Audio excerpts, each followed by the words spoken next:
Okay, we're going to that place nobody likes. We're going to Eagleton, right? So, everyone knows that in Parks and Rec.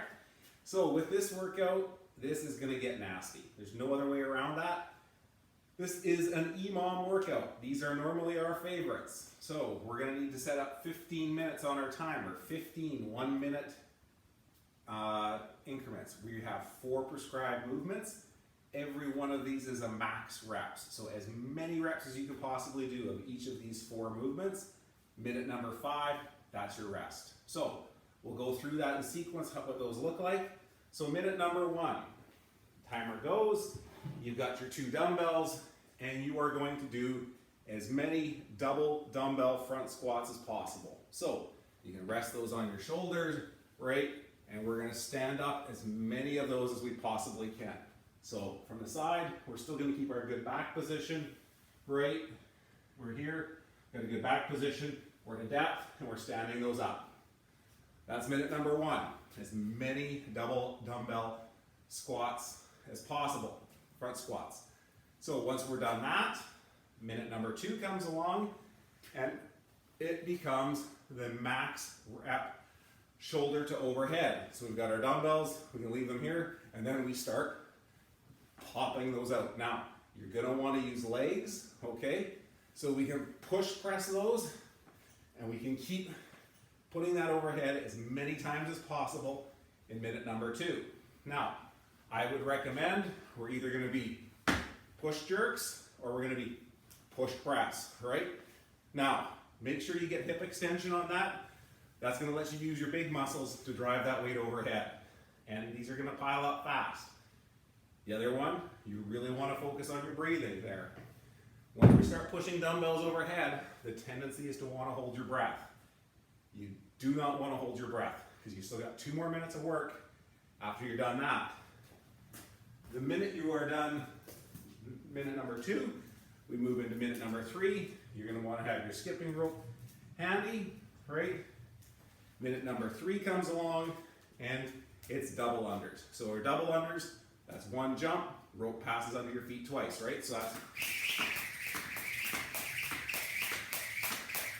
as many double unders as possible as you can do in that minute. Keep in mind, you've just taxed your legs, you've just taxed your shoulders. So those aren't going to be a lot of fun. Anyway, if you don't have double unders with your rope, then your alternative there would be to switch up to penguins. So we're jumping. When we're jumping, we're tapping our waist twice while you're still in the air, right? We're not jumping a little bit and then hitting our waist again once we've hit the bottom, right? We want to get that nice tall jump, have those wrists make contact with those hips, just like I was doing with a double under, right? Spinning that hand twice while I'm up in the air. That's going to help you get your timing and your momentum for double unders. Minute number 4 comes along. You're already... Now we've hit our shoulders, we've hit our legs, we've jacked our heart rate even more. Minute number 4 comes along, max rep burpees. As many burpees as you can do in a minute. So a proper burpee, we are down to ground, chest is to ground, we're popping those up. That's a burpee, okay? Now, if you were looking to make those burpees a little easier, what we can do is we can go a wider stance, right? We can stay wide. That shortens up that range of motion, takes a little less focus on those hips while we're bringing those feet forward. It shortens that all up. Now, if you don't have burpees because of some hip or some back issues, other alternative is we can go down to ground and we can step that up and we can clap, okay? So that's a stepping burpee.